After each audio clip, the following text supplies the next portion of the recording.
নিরাপদ মশলা, স্বাদের চেয়ে স্বাস্থ্য আগে। মশলা শুধু রান্নার স্বাদের জন্যই নয়, স্বাস্থ্যও লুকিয়ে আছে সেই মশলার ভেতর। বাংলাদেশি ঘরের রান্না মশলা ছাড়া কল্পনাই করা যায় না।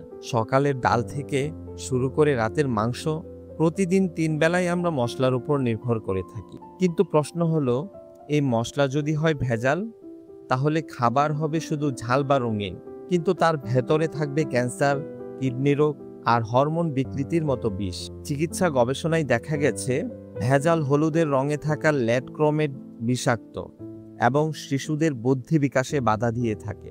ভেজাল মরিচে থাকা ইট বা রং, যা আন্ত্রিক ক্ষত ও আলসারের ঝুঁকি বাড়ায়।